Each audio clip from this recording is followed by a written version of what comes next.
get by. It resides between my eyes. Walked through the fire, came out better on the other side. See, life's like a beach if you find the sand. And right now, I feel like 100 grand. You are listening to Inspired Insider with your host, Dr. Jeremy Wise. Dr. Jeremy Weiss here, founder of InspiredInsider.com, where I talk with inspirational entrepreneurs and leaders. Today is no different. I have Bonnie Hillman, who is the owner, CEO of A&C. You can check them out at acteam.ca. Bonnie, before I formally introduce you, I always like to point out other episodes people should check out of the podcast. Since this is part of the Top Agency series, I had Kevin Hurrigan on. Since you actually bought a 40-year-old agency, which we'll talk about, in 2004. Actually, Kevin Hurrigan from Tech started his agency in 1995. So he's been doing this for a little while, and he talked about the landscape of agency business, and we're going to talk about some of that too, which is what changes have happened. You know, changes happen in just a year, let alone decades. So it's really amazing to hear that story, and we'll touch on that today. Another one was Iron Garlic. Iron Garlic helps companies with their case stories. So he'll interview the clients, and he's kind of done for you service for people to capture client stories. Of videocasestory.com. He talked about, grew up in a family of entrepreneurs, and his dad actually had a restaurant, and they had live dolphins in that restaurant, which is strange. I think he's in Orlando, but the restaurant was actually in Wisconsin, which makes it even crazier. So just some cool, fun stories that gets the creative juices flowing. Check those episodes out and more. This episode is brought to you by Rise 25. At Rise 25, we help businesses give to and connect to their dream relationships and partnerships. How do we do that? We do that by helping you run your podcast. We're an easy button for a company to launch and run a podcast. We do the strategy, the accountability, and the full execution. So Bonnie, we call ourselves kind of the magic elves that run in the background to make it look easy for the host so they can create amazing relationships, create amazing content, and most importantly, run their business.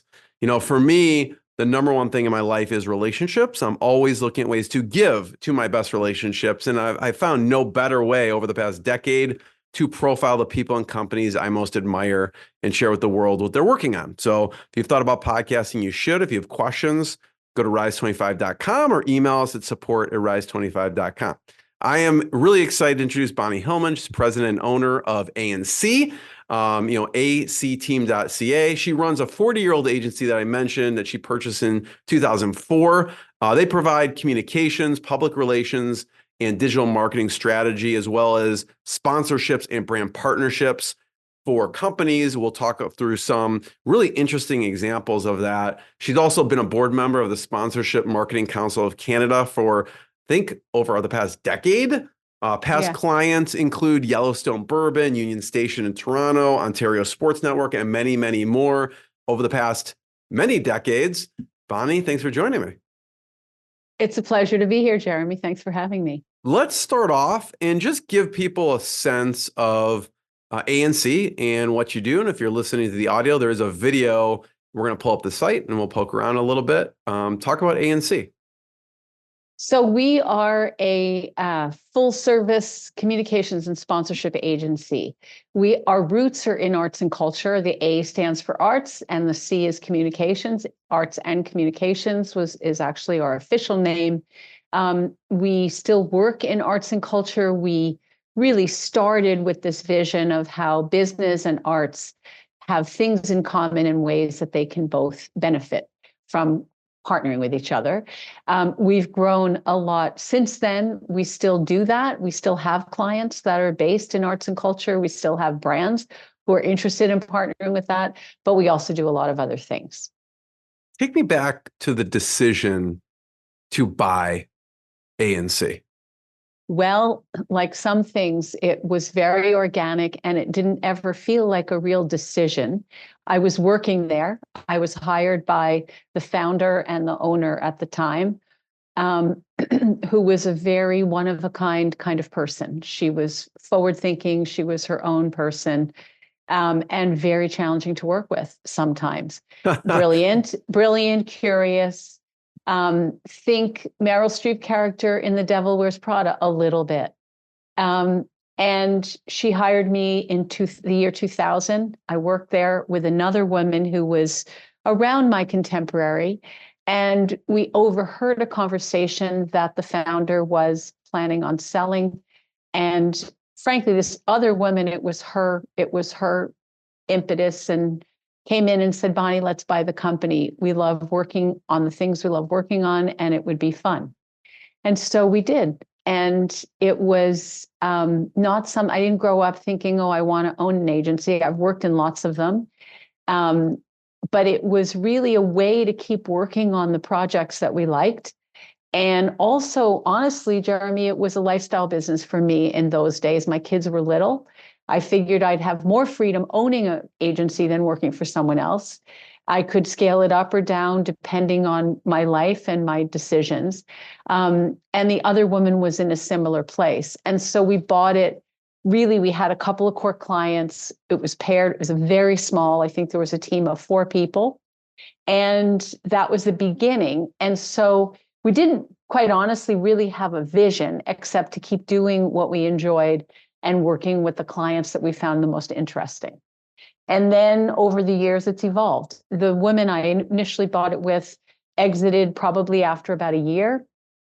It really wasn't her thing. And then I was the sole proprietor and carried on. And initially, as I said, the first probably 5 years really was just a couple of projects. It was small. And then at that time, our focus really was in arts and culture and mostly sponsorship. Basically, we'd be hired, we'd work with every big museum, small museum, performing arts organizations across Canada, and some in the US. We worked with Cirque du Soleil, selling sponsorship in the States. And then we won a piece of business, Grey Goose Vodka. They were launching in Canada, and they wanted to align with an agency that was connected to arts and culture. So they brought us in. And then as they grew in Canada, we grew with them. And they said, hey, can you do public relations or other communications work? And like anyone, I thought, why not? I knew a lot of people in the business. I hired a crackerjack PR person.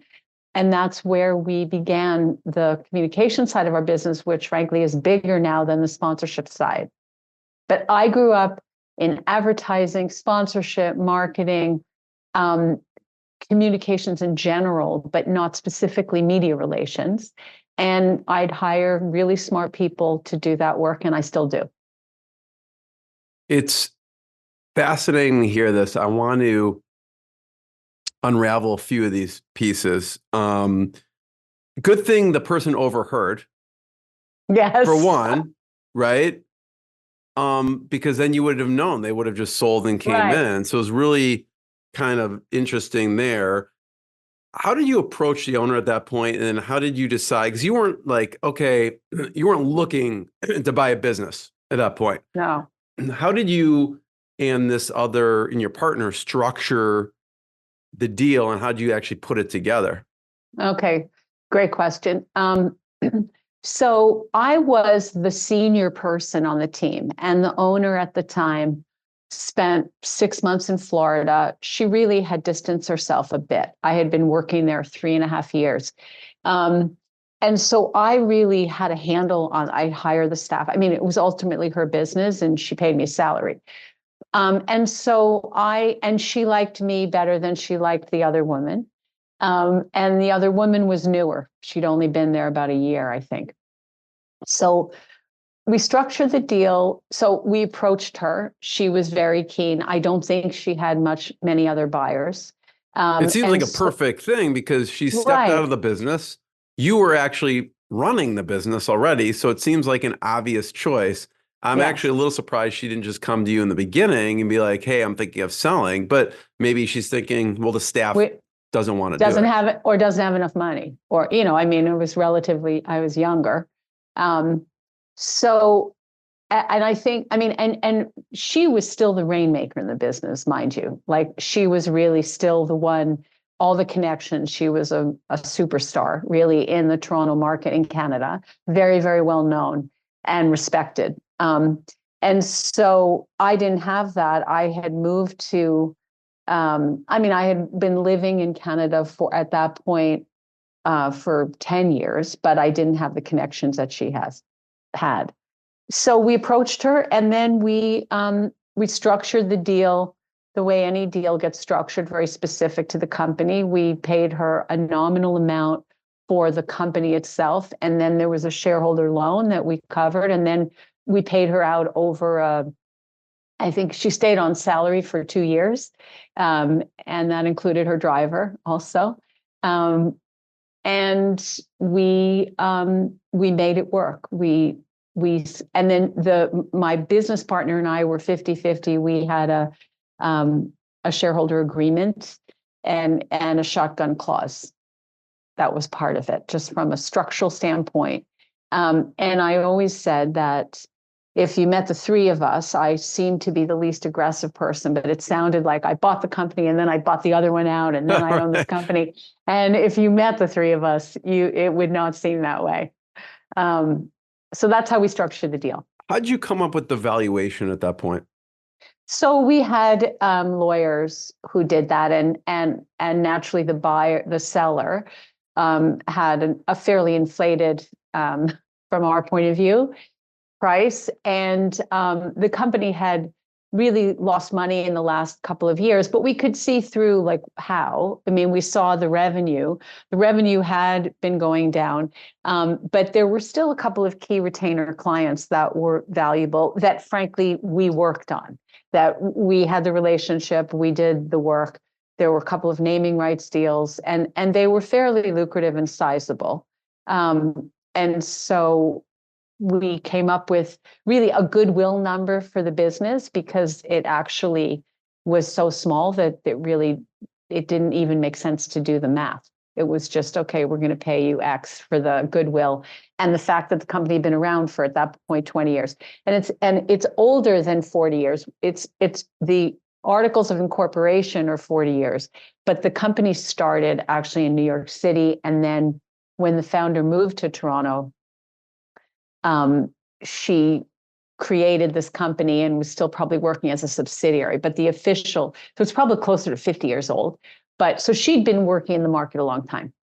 Yeah, it's interesting because obviously, it depends on the industry, but I think in the agency industry, people will do evaluation based on the EBITDA, right? Yeah. And so since you're like, well, there was really no EBITDA to multiply by, you kind of factored in, there were retainer clients and then goodwill.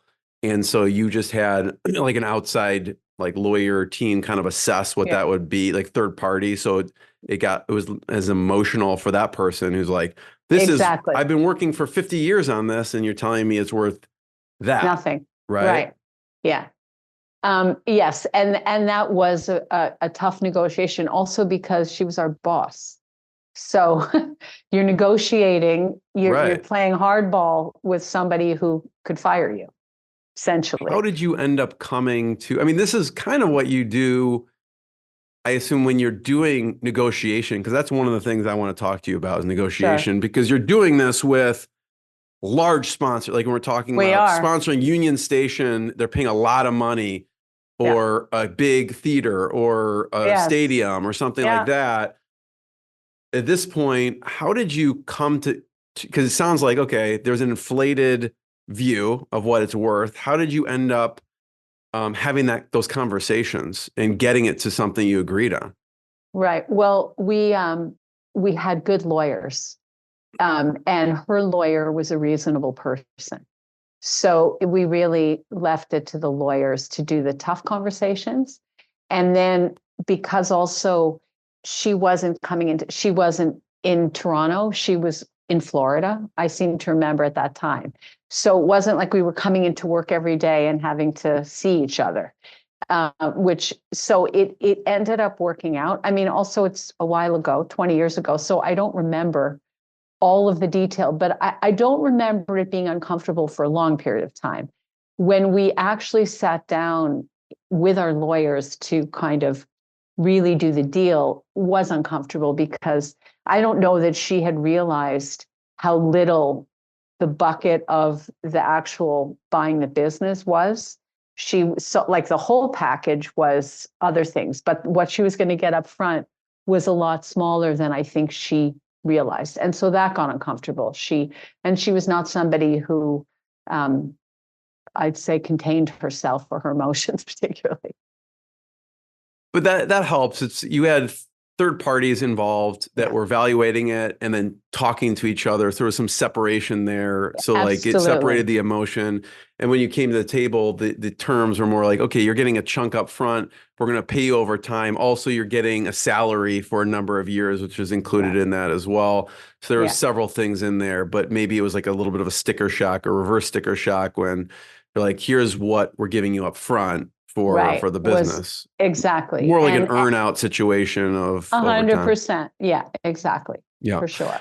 Really interesting. And then you probably weren't expecting the partner to leave after a year. So at that point, do you initiate a shotgun? And for people who don't know what that is, maybe how did that conversation go? Well, I mean, everybody feels great when things are going well. And it's when you start realizing, oh, wow, we have to make payroll and we don't have enough revenue. And so that happened. And we went through a rough patch when it came to getting business and new business. And I was the main rainmaker at that time. And so it became very tense, us working together. And as I said, it was a very small team. We had maybe 3 or 4 employees in addition to us. We had moved into smaller offices, and we're doing everything to manage the expense side, but there was very little expense side other than people. So I initiated, we sat down and tried talking and said, this isn't really working. Neither one of us are happy.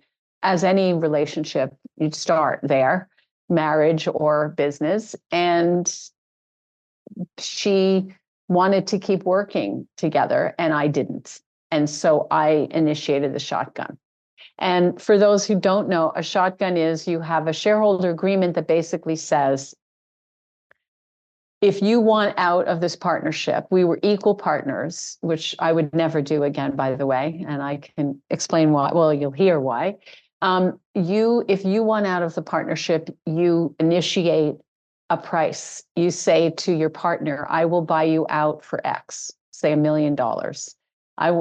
Ours wasn't that, but I'll buy you out for $1 million. And that number has to be the exact number that you'd accept. So if they say no, I mean, if you really want out, you're going to price it in a way that it forces you to be fair. Thank you. Yeah. Yes. Because if you say, I want $10 million, give me $10 million, they go, no, well, then you have to buy it from them for the same exact price. Exactly.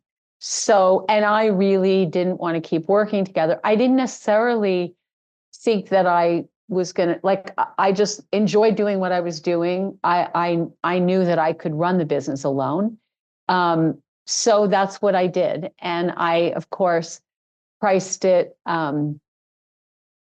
lower than, because I needed to be fair and I was incented to have her not be in the business anymore. So it worked. Were you thinking in that sense, okay, would you have been okay if she's like, okay, I'm buying it from you? I mean, yes. Were you thinking, okay, ultimately I would like to own it, but if not, that's fine? Yes, exactly. And I mean, I had been in that business longer than she had. So it was a bit of an issue for me because I thought, well, part of the shotgun agreement was you don't work in the competitive space for a year. And so what would I do? And then I thought, well, maybe I would just consult or do something else because I've done different things. So absolutely, my preference, it forces you to be really clear about what you want and what outcomes you want, which was hard. And I had a informal business coach at the time who knew her as well. And he kept saying, you don't need to go that high. You don't need to go that high. But I was thinking if she turned around and said, I want the business, I'll pay you, I needed a number that felt okay for me. Yeah. So that's what happened. And then was that an easy conversation? Was she like, okay, I Oh am no, that no. was no, that was, but again, we had our own lawyers and they did it. And no, it was emotional. And we had been friends, so it was pretty emotional for her. Um, but our lawyers, I mean, it was quick because I think that She she has to just make a want decision. Do I want to keep it or do I not? Essentially. exactly. Do I want to keep it myself? Which for her, she wanted to keep working with me. She didn't want it alone. And that was what I was sort of banking on, I guess.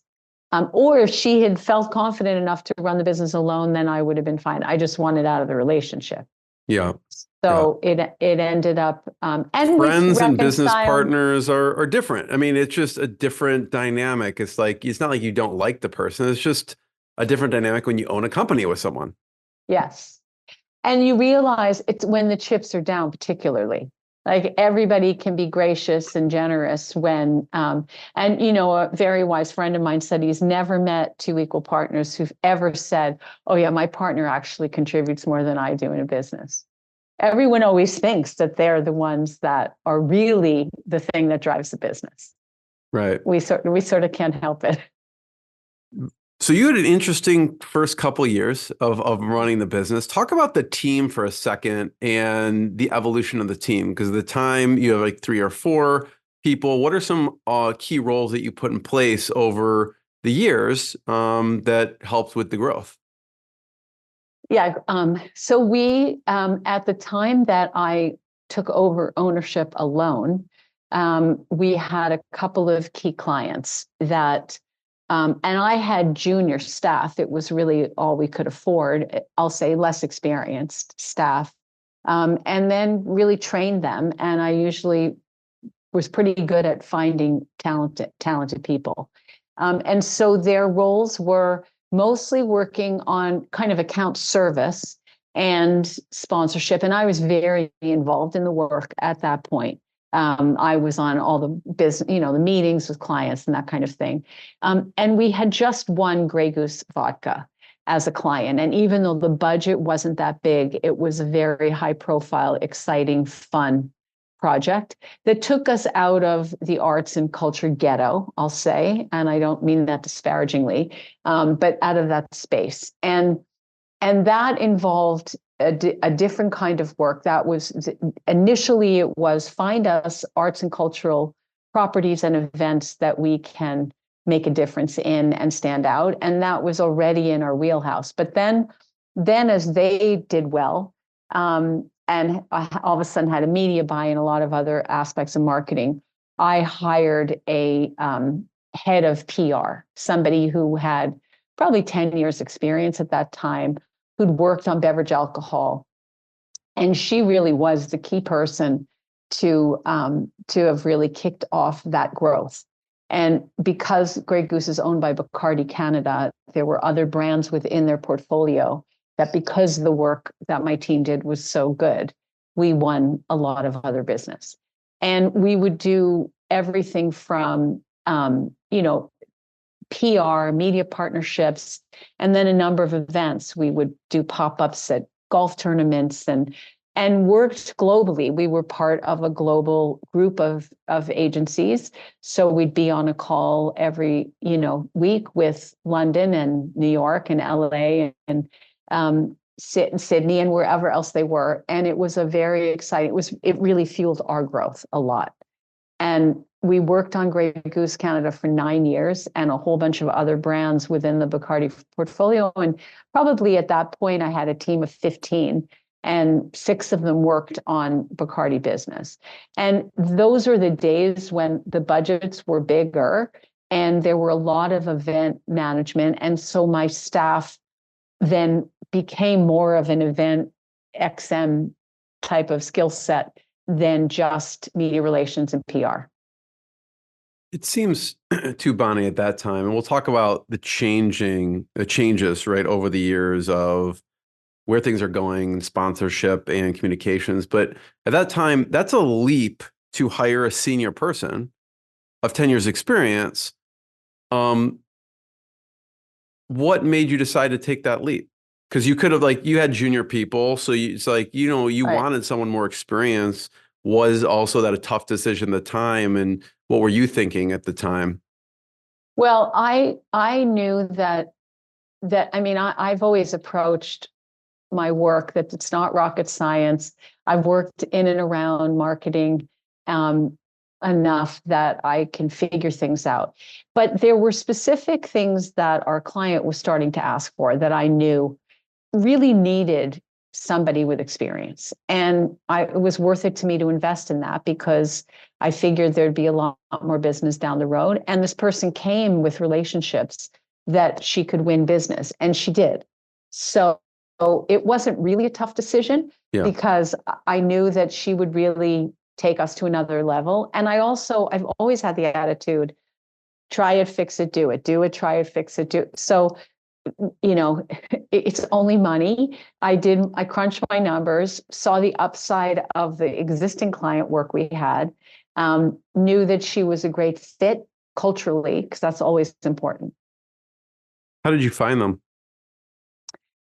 Through my network, I don't remember doing an ad or using a recruiter, but my network was such that I had been connected to her and was impressed with her work, and also felt like I could work with her and I could let her do her thing and not have to micromanage, because I don't like to do that.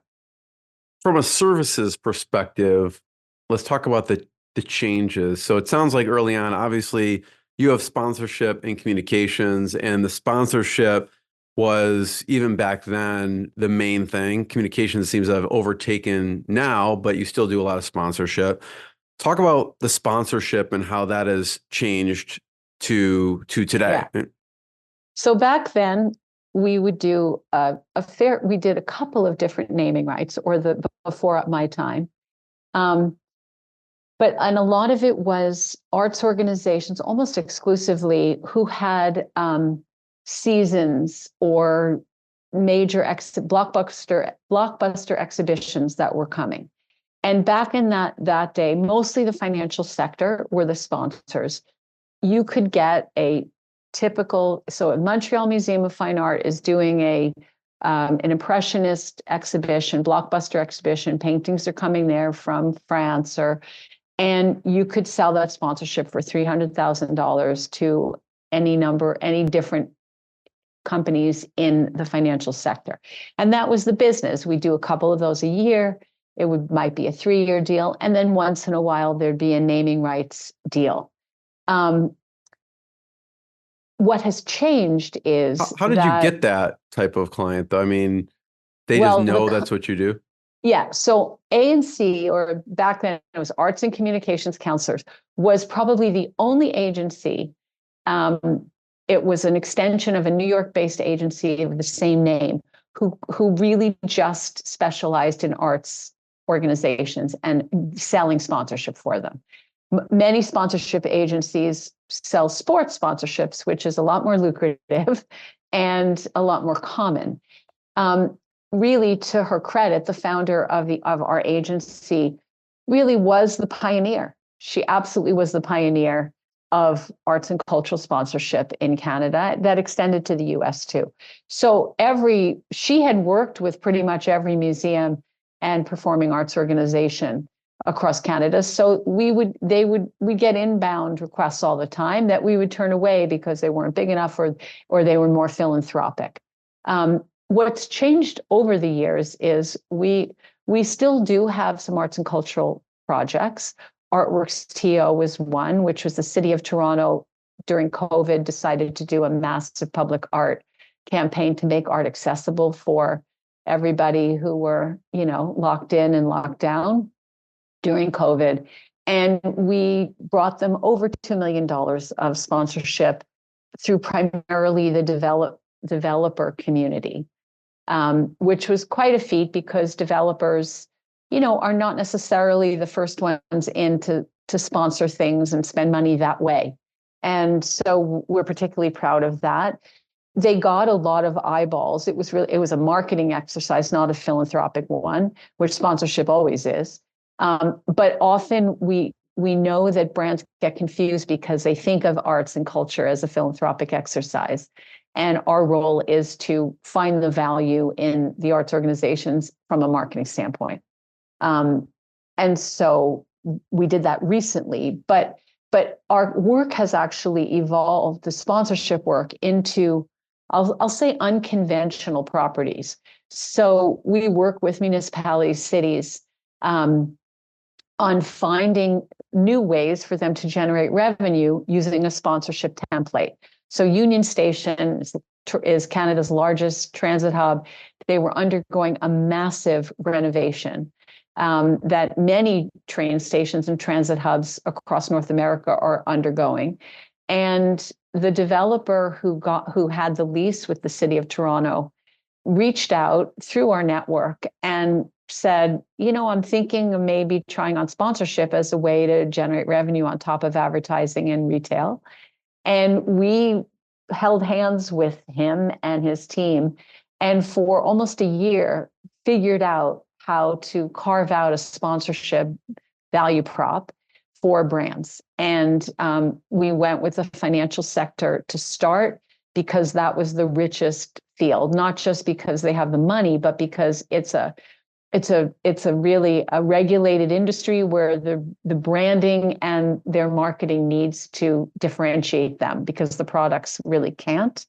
And so we devised a way to not cannibalize advertising opportunities there, but create a fulsome package for a financial institution that included a retail location, and included advertising, a big chunk of advertising, included different activations, but mostly it was about exclusivity.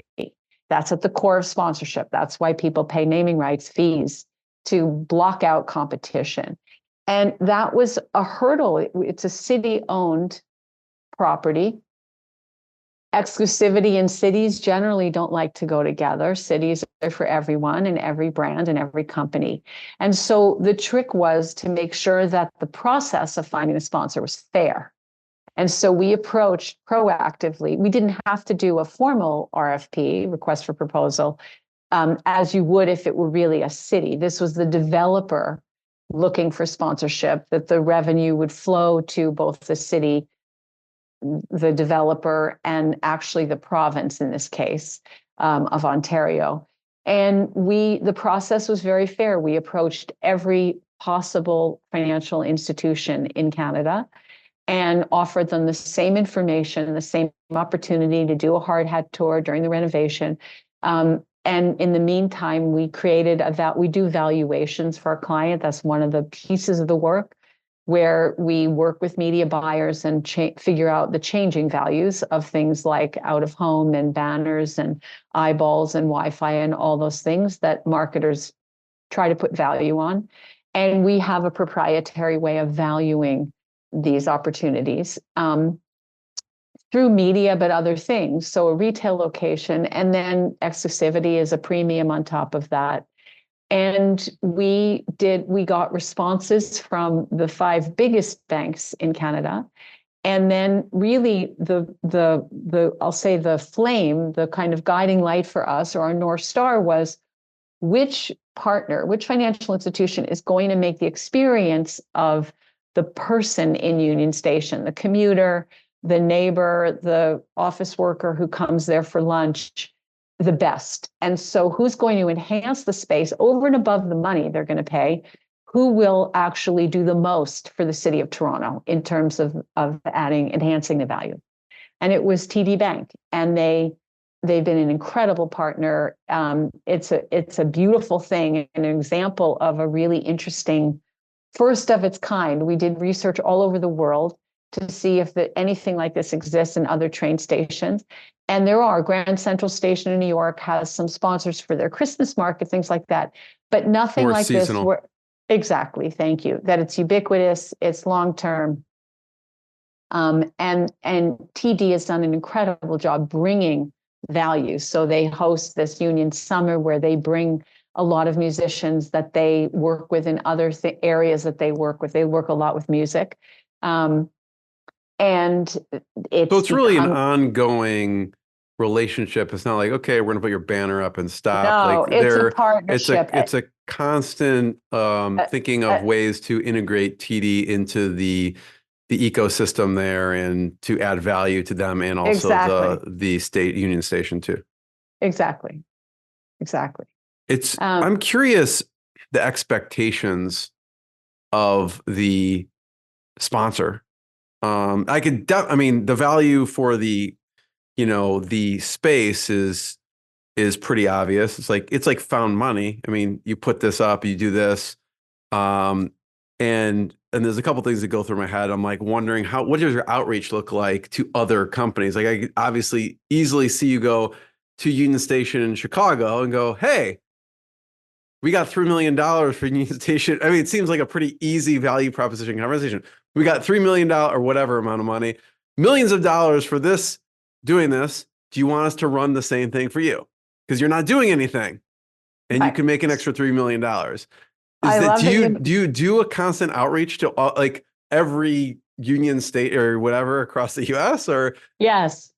So we have done it, and here's what we've learned. So we have approached Chicago Union Station, and we've approached the new Moynihan Train Hall in New York City, and on and on. LA has and Washington, D.C. is renovating their Union Station.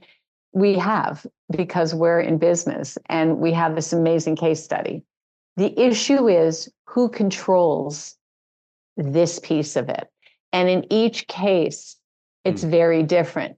The reason this worked, and I'm going to kind of nerd out on marketing, but the reason this one worked, and we've learned why it's harder in other areas, is because the developer was the one who was in control of the commercial activity in Union Station, not the city, because cities have way different protocols. So if the city is still operating the organization, then there has to be an RFP, there has to be a lot. So that's one barrier. The other one is the developer is very, very smart, kept control of the advertising assets. And that's how we could offer exclusivity.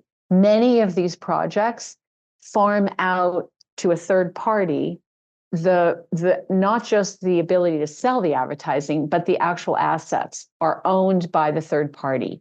And the third party doesn't want to give exclusivity because they see it as a way of cannibalizing advertising, even though we made sure that that wasn't the case.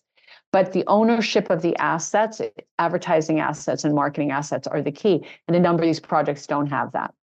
So yes, we've had conversations with other so you could cities. reach out and be like, okay, here's the case study. You want us to do this for you, which seems like a very easy value No-brainer. proposition, no brainer. But the qualifying question is who's controlling this? And if they are, it's not like you can't do it. It's just a way different process. It may not work the exact same. And so that question of who owns it really kind of signals to you this is going to be much easier for both parties to do it. Yes, right, exactly.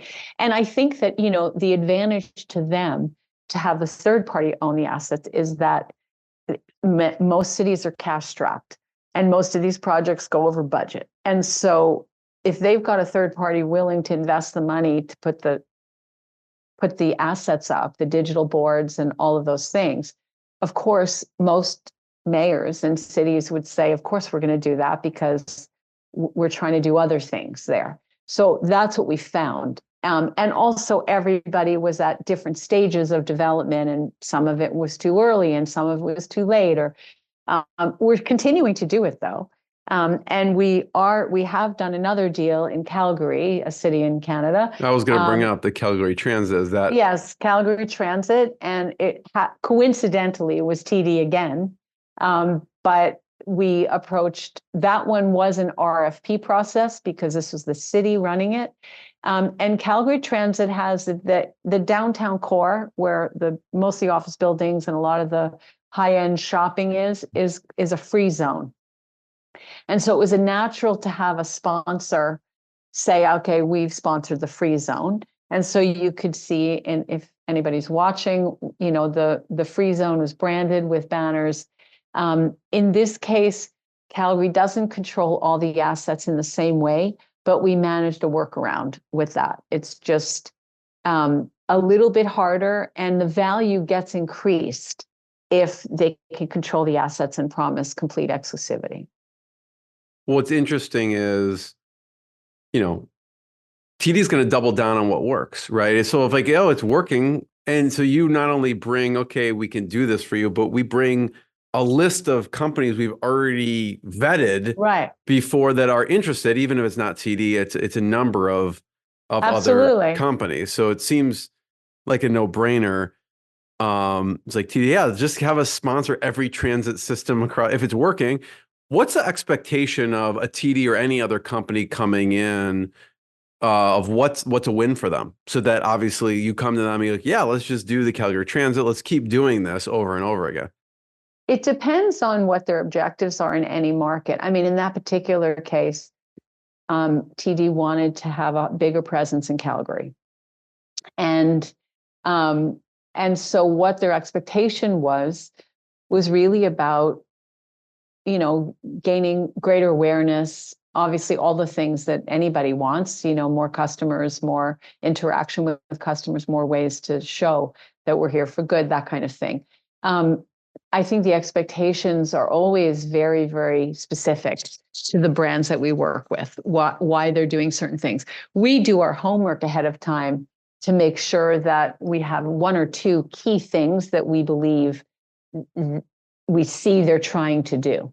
My other example of a naming rights is Meridian Credit Union, which I was on a dog walk with my dog and lived downtown Toronto at the time and saw that a credit union, Meridian, which had been outside of the city, had opened a branch. And we had been working on TO Live is the name of an organization that's linked to the city of Toronto that owns 3 theaters, the city-owned theaters, and they both produce and manage the venues. And we had been hired by them to find Sony had been the naming rights partner to this building before. It's called the Sony Center. And Sony was not renewing their naming rights deal. And then we were hired to find a new naming rights partner. And I saw that Meridian had started to put a little paw print in downtown Toronto and thought, well, this could be interesting because the vision of this organization and what would go on in the theater was about community, and credit unions are all about communities and making things accessible. And so we approached them, and there were 2 theaters at that time that we were starting with selling one, and they came back and said, this is really up our alley. And we care about this geographic location also. How much would it be to do both? And so they named both theaters. And you can see the result if you're looking at the screen here. I think it says providing over 30 million funding over the life of the agreement, which is pretty significant for an arts organization. Company. Yeah. Exactly. And for that company. Exactly. And the only reason we have this here, it's because it's a city-owned property. It's public knowledge. I can't share the Union Station one because it's private, but it's more than this. But this one we're allowed to share. I'm actually shocked that more companies don't, I don't know, say yes, or it seems like a very amazing value prop going to these and showing them this case study and just saying, let's figure out a way to make it happen no matter what red tape. But talk about the negotiation part for a second and some of the things that you've learned over the years from negotiation, because we're not talking about like $1,000. We're not talking even about $1 million. We're talking in millions, tens of millions of dollars. So what are some of the things you're thinking of from a negotiation standpoint, that maybe an example you've come across and how you've navigated through these tough negotiations? So it always starts with us really doing our homework about values. I mean, we pride ourselves on not going to market with what we believe would be a really unrealistic number one. So like a good real estate agent, who comes into your house, if you've ever sold a house, and they do a whole inventory of your assets. What have you got? Is it a 2-car garage, 3-car garage? You got, what do you have? Is the kitchen been renovated? And then you look at comparables. How many other in your neighborhood it's a very similar process. So the negotiation starts with us doing a really realistic valuation. We've been doing it for long enough. We know the marketers that we talk to are going to do their own. And we are doing it the way they would.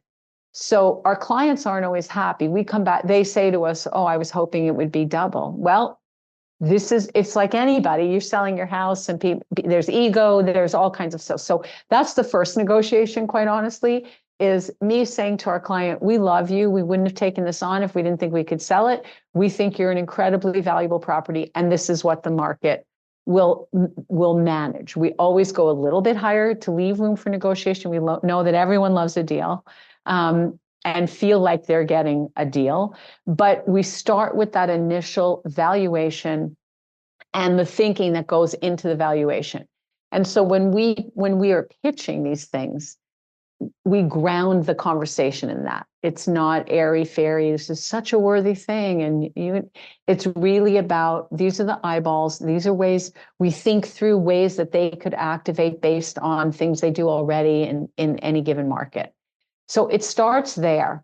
And I always say to my team, the main objective of that first meeting is, and the first email that goes out saying we want to talk to you, is they actually respect the process and know that this is a real thing, that this is not flaky.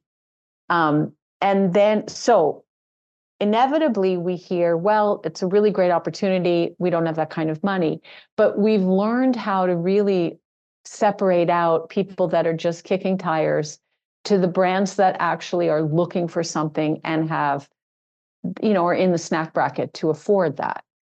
It's a very select number of companies, as you'd imagine. So it's not like we're having to do this with even 60. I mean, when we're talking about multi-million-dollar sponsorships in Canada, there's really a handful of companies that could do that. Maybe 2 handfuls. But, we always look to, so that's the first part. And then when it comes to the negotiation, which invariably it does, we negotiate on behalf of our client unless they already had a relationship or they have a board member who's very connected to whomever we're negotiating with. We also, the other piece to kind of set the table for a strong negotiation is we start as high as we feel like is reasonable. If you go too high, like I do know some CEOs, they're going to automatically bounce it down. Something like this, unless it's so major, we don't start with the CEO. We'll start with a CMO or a VP of marketing. They, of course, have to bring in a whole team, and that's the trajectory.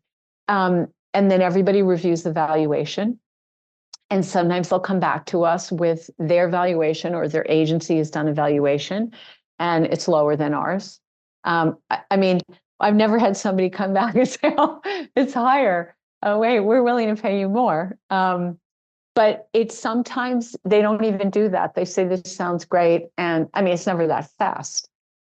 And so really, in one of the cases, the CEO really clicked with the CEO of the brand. So he was involved in some of the negotiation. It felt like the appropriate thing to do, but we can mix and it's a casting job. We figure out who's going to represent this side better than others. We tend to do it because we are sort of a trusted broker on both sides. The brands know us. We've been selling sponsorships for years in this market. And even if there's some new people, we can refer to a deal we've done or whatever. And so they can be honest with us and not feel like they're going to hurt our feelings, just like a real estate broker. And it's a similar process where they'll make an offer. And if we think it's reasonable, we'll come back to our client and say, well, we can do this, and then let's rearrange. That might leave room for us getting another sponsor at a lower level. Or maybe we'll take out a piece of the exclusivity. So for example, with financial services, sometimes they'll want to block insurance. if they've got an insurance arm. Well, if they're not going to pay the full pop, we'll say, okay, great. You want to come in low, we're taking out insurance. And that leaves room to get to make up the sort of the difference. No, thanks for sharing that, Bonnie, because I could see how, first of all, sharing the process, like here's the process we're looking at, and then actually doing a lot of due diligence on each of the pieces of the process and sharing it takes out a lot of the rest of the, I'm not going to say negotiation, but it's like we've done the comps here and here's what it is. And then if they don't want to pay it, then you talk just different terms of way that company can make up for the difference. Because obviously, if this is the value of it, this is the value of it. So you come at it from a really like facts, really statistics, metrics perspective, which, there's some leeway, but not tons in the process. Right. Exactly. I know we have just a minute or so. I would love to have you, if you have another minute, just to talk about the communication side. There was an interesting case you did with Johnny Walker. I don't know if you have a couple minute or two. I do, for Okay. sure. And this was a while ago.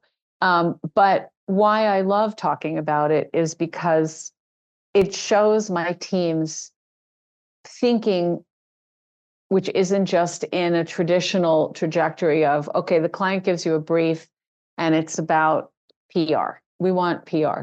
This particular brief was Johnny Walker's owned by Diageo. And we were lucky enough, after our Grey Goose Bacardi business, we won some business with Diageo. And the brief was, we want to reach 30-something badge drinkers, which are 30 men who go to a bar and, to impress either their friends or women or wannabe friends, will order a drink that has a cachet. So most of the research showed that those guys are drinking single malt scotch because they think it has more cachet than a blended scotch. And I think that's still true today, by the way. I order something that's like flaming with an umbrella in it, typically. So like the opposite of that. So that's great. Yeah. Yeah. And how did that work for you? Was it good? Definitely. Yeah, good. So we thought about, no amount of advertising was actually going to change these people's minds, because again, the research, and because we had really great research from our client, showed that actually when people tasted the liquid, they were impressed, and it's smooth. And especially for a younger drinker, single malt can be a lot, and a blended scotch is a lot smoother. So we came up with an idea to do, and again, it had nothing to do with traditional PR or even media, to create these at-home tasting programs. Because if the tasting was going to be the thing, and there was some kind of cachet that was attached to it, then we could win that demographic. And so we, at that time, this is sort of pre-influencer, or I'll say capital I influencer, we used our network to find people who'd be willing to host a Johnny Walker tasting in their home, tag it on to a dinner party, tag it on to a football game, even you're having a bunch of people over, tag it on to anything else, and we will send two brand ambassadors. We'll bring the glassware, we'll bring the Johnny Walker, you supply some snacks, but we'll bring some, and we'll walk you through a 55-minute tasting. It was very expensive and it was, as you'd imagine, really time intensive. We worked with an XM agency who specialized in this, but we were the leaders of this from the strategic point of view to the actual execution. We were the concierges. So as people booked these things, and it was across Canada in 4 markets.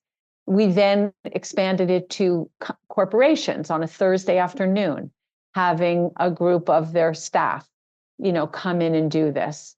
And it was wildly successful, because it really did. It was also early-ish days of social media, so it was very Instagram worthy. People took a lot of pictures and shared it and posted, and with their friends. The setup was beautiful. The glassware was beautiful.